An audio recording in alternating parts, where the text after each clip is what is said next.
Tuduhan lafaz jalalah Allah sebagai dewa bulan mustahil kebenarannya. Penggunaan lafaz jalalah Allah telah digunakan oleh ahlul kitab sebelum kedatangan Nabi Muhammad SAW. Kata Allah itu dikenal sebagai nama pribadi dari Tuhan yang Maha Esa. Sedangkan kata ilah atau sesembahan, Tuhan, digunakan untuk menunjukkan kata Tuhan yang hak dan yang batil. Termasuk padanya sesuatu yang disembah seperti sapi, patung batu, dan tuhan-tuhan orang musyrik.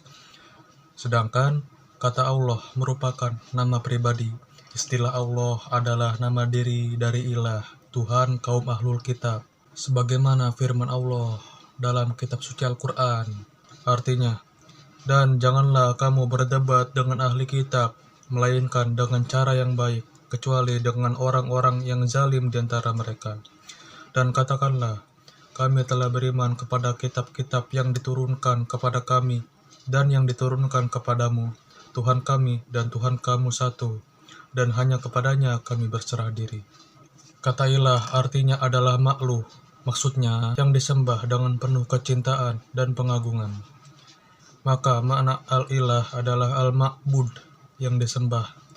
Sehingga barang siapa menyembah sesuatu yang lain berarti ia telah menjadikan sesembahan lain selain Allah. Padahal semua itu batil kecuali hanya satu sesembahan, yaitu Allah semata. Karena itu, kewajiban mengetahui La ilaha illallah adalah tidak ada sesembahan yang berhak disembah kecuali Allah semata. Ia menghapuskan segala bentuk sesembahan selain Allah dan menetapkan bahwa penyembahan ibadah itu hanya milik Allah semata. Tidak ada sekutu baginya. Katailah dengan Allah berbeda pada penggunaannya. Katailah dikenal sebagai bentuk mufrad, umum, dan bersifat jamak dengan kata alihat. Sementara kata Allah adalah nama khusus dan tidak punya bentuk jamak. Penambahan kata al pada ilah dimaksudkan untuk menunjuk sesuatu yang telah dikenal dalam pikiran. Isyarah zihniyah. Tabarsi dalam kitabnya yang berjudul Majma'ul Bayan, jilid 1 mengutip pendapat Imam Sibawayh, pakar gramatikal tentang asal-usul lafal Allah. Tabarsi menjelaskan, perubahan dari ilah menjadi Allah disebabkan penisbian atau peluluhan huruf hamzah atau huruf alif, sehingga menjadi al-ma'rifah yang tidak bisa dipisahkan. Dalam kitabnya lagi yang jilid 9, Al-Tabarsi menerangkan bahwa huruf alif pada al-ilah kemudian jadi hilang dalam percakapan sehari-hari sehingga al-ilah diucap sebagai Allah. Tentang Allah yang berasal dari kata ilah dengan menghilangkan huruf hamzah dan menggantikannya dengan kata al juga dijelaskan oleh Al-Raghib dalam bukunya yang berjudul Al-Mufradat. Dalam pandangan Al-Raghib, sebutan Allah dikhususkan bagi nama Allah sebagai wajibul wujud atau zat mutlak yang wajib ada. Dalam Islam, bulan adalah makhluk ciptaan Allah yang tidak boleh disembah. Bulan adalah sebagai tanda-tanda kebesaran Allah bagi orang-orang yang beriman. Dalam Al-Quran surah 41 ayat 37 malah secara nyata membantah tuduhan karena bulan dalam Al-Quran adalah ciptaan Allah. Artinya, dan sebagian dari tanda-tanda kebesarannya ialah malam, siang, matahari, dan bulan. Janganlah bersujud kepada matahari dan jangan pula kepada bulan. Tetapi bersujudlah kepada Allah yang menciptakannya jika kamu hanya menyembah kepadanya. Di ayat lain juga menceritakan tentang bulan. Ketika Ibrahim mencari sesuatu untuk ia sembah, bahwa ia mengamati langit, ia mengamati bintang, bulan, dan matahari untuk mencari Tuhan yang disembah. Kisahnya juga tertuang dalam Al-Quran surah Al-An'am ayat 74-79.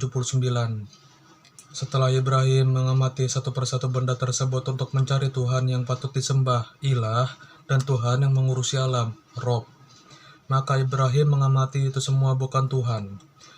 Ia berkata, aku hadapkan wajahku kepada yang menciptakan langit dan bumi dengan penuh kepasrahan, mengikuti agama yang benar, dan aku bukanlah termasuk orang yang musyrik, pemersekutu Tuhan.